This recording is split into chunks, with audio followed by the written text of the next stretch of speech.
Hello दोस्तों, top संकल्प में आपका स्वागत है। तो आज देखते हैं जो कि 13/7/2022 को जो है अभी हाल ही में एमटीएस मल्टीटास्किंग का पेपर हुआ है और उसमें जो है जीके जीएस जो भी पोर्शन उसमें से आया हुआ है उसको हम लोग देखेंगे।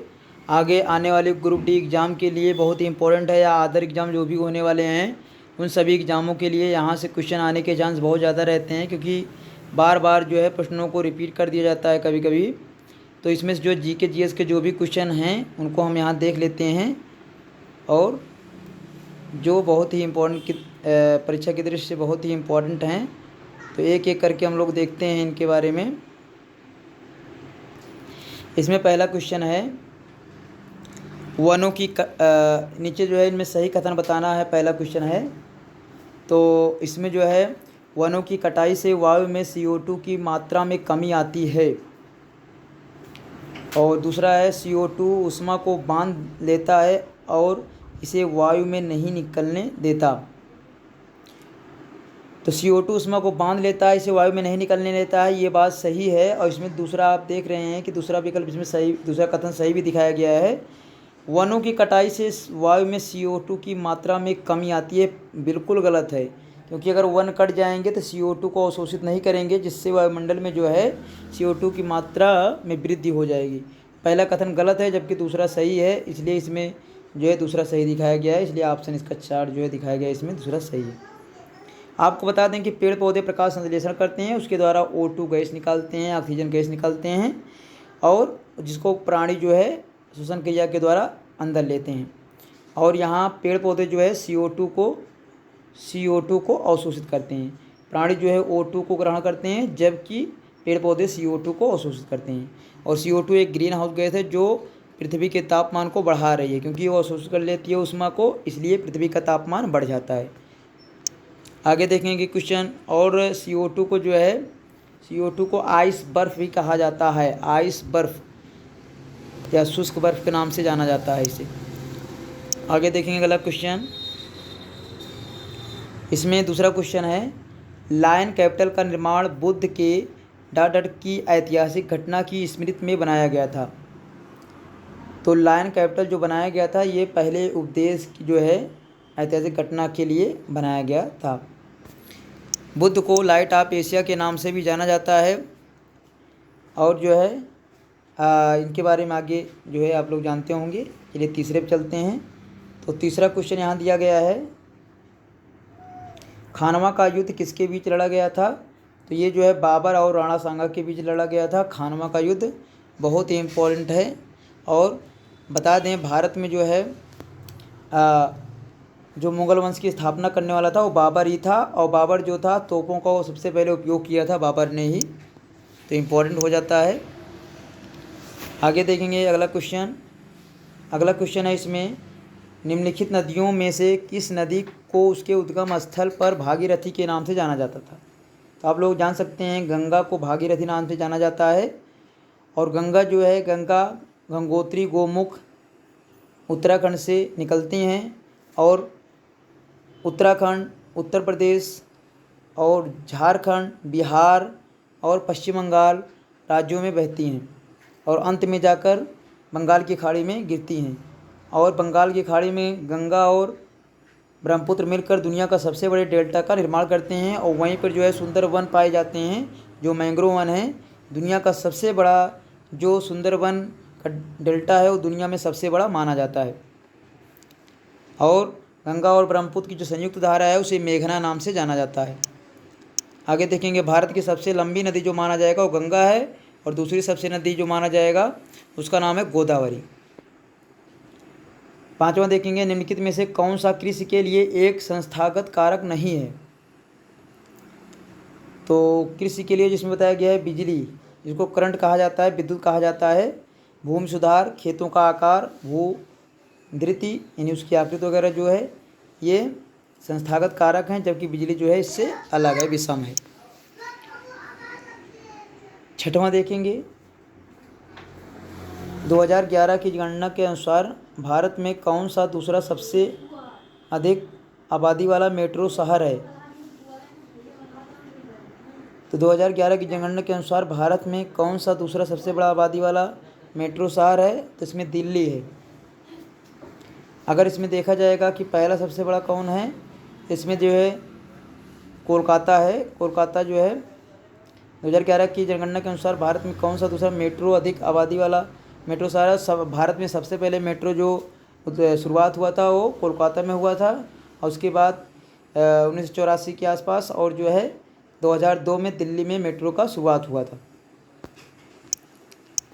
आगे देखेंगे, पंडित राम नारायण किस वाद्य यंत्र से संबंधित हैं, तो सारंगी से संबंधित हैं। तो इस तरह से वाद्य यंत्र से पूछे जाते हैं, जो बजाने वाले यंत्र होते हैं उनसे संबंधित क्वेश्चन पूछे जाते हैं बार बार।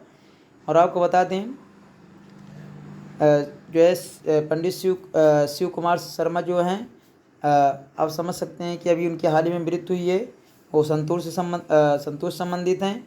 और जो कथक के बहुत महान जो हैं उनका नाम है जो है बिरजू महाराज, उनको भी आप जानते रहिए। और गायकी से गायन शैली से जो संबंधित हैं लता मंगेशकर, उनको भी आप जानते रहिए। बप्पी लहरी भी गायन शैली से जुड़े हुए हैं, उनकी भी मृत्यु हुई थी। तो आप इन सभी लोगों को जानते रहिए, बहुत ही इंपॉर्टेंट है क्वेश्चन। आगे देखेंगे, नवंबर की शुरुआत में निम्न दबाव वाली अवस्था जब बंगाल की खाड़ी स्थानांतरित हो जाती है या अचानक चक्रवाती निम्न दाब से संबंधित है, जो कि डॉट डॉट के ऊपर उत्पन्न होती है, तो अंडमान सागर के ऊपर उत्पन्न होती है। अंडमान सागर के ऊपर जो है ये उत्पन्न होता है निम्न वायुदाब। और बता दें, प्रशांत महासागर जो है दुनिया का सबसे बड़ा महासागर है। जापान जो देश है वो प्रशांत महासागर में स्थित है।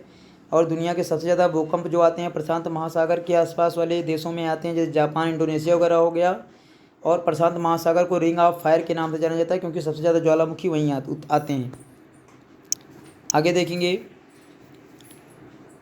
2011 की जनगणना के अनुसार भारत के निम्नलिखित में से किस राज्य की जनसंख्या सबसे कम है। सबसे कम जनसंख्या जो है वो सिक्किम की है। यही बात करेंगे कि सबसे सघन जनसंख्या कहाँ की है, तो बिहार की है। सबसे साक्षर जनसंख्या कहाँ की है, केरल की है। और यहाँ बात करेंगे जो है सबसे अधिक जनसंख्या कहाँ की है, तो उत्तर प्रदेश की है। और सबसे कम लिंगानुपात की बात करेंगे तो हरियाणा में है। और सबसे अधिक लिंगानुपात की बात करेंगे तो केरल में है। आगे देखेंगे, इसमें आगे क्वेश्चन, निम्नलिखित में से किस टीम ने वर्ष 2019-20 में रणजी ट्रॉफी जीती थी। बहुत ही इंपॉर्टेंट क्वेश्चन है। सौराष्ट्र ने जीती, सौराष्ट्र ने। और रणजी ट्रॉफी 21-22 जो है आयोजन ही नहीं किया गया था, और आगामी जो 22-23 है इसका आयोजन किया गया है। और आगे क्वेश्चन देखेंगे, पाइका एक मार्शल लोक नृत्य है, यह नृत्य किस राज्य में लोकप्रिय है। तो पाइका जो है ये उड़ीसा राज्य से संबंधित है। और भी बहुत नृत्य हैं, डांडिया नृत्य वगैरह है, गुजरात से है। केरल में ओणम जो है मनाया जाता है। आंध्र प्रदेश में कुचिपुड़ी वगैरह मनाया जाता है। तो इस तरह से इम्पोर्टेंट है। आगे देखेंगे 12वां, कि डॉट किसी सदस्य द्वारा सदन के समक्ष किसी मामले पर बहस को संक्षिप्त करने के पेश किया गया एक प्रस्ताव है, जिसे समापन कहा जाता है। तो इसमें जो है आपको बता दें, संसद बनती है लोकसभा, राज्यसभा और राष्ट्रपति से मिलकर, और इन्हीं से जो है केंद्र सरकार का निर्माण होता है, संसद का निर्माण होता है। आगे देखेंगे, किसी भी चीज़ पर कानून बनाना होता है तो लोकसभा, राज्यसभा और राष्ट्रपति की सहमत से ही होता है। आगे देखेंगे 13वां क्वेश्चन में है, आत्मीय समाज की स्थापना निम्नलिखित में से कितने की थी। तो राजा राम मोहन राय जो है आत्मीय समाज की स्थापना की थी। इन्हें भारतीय पुनर्जागरण का पिता कहा जाता है, राजा राम मोहन राय को। और इन्होंने सती प्रथा के उन्मूलन के लिए बहुत ही योगदान किया था। और 1829 ईस्वी में इन्होंने लॉर्ड विलियम बेटिंग से मिलकर सती प्रथा को समाप्त किया था। दयानंद सरस्वती भी बहुत बड़े स्वतंत्रता सेनानी थे, और ये वेदों की तरफ लौटो का नारा इन्होंने दिया था। सत्यार्थ प्रकाश नामक जो है इन्होंने रचना किया था, दयानंद सरस्वती ने।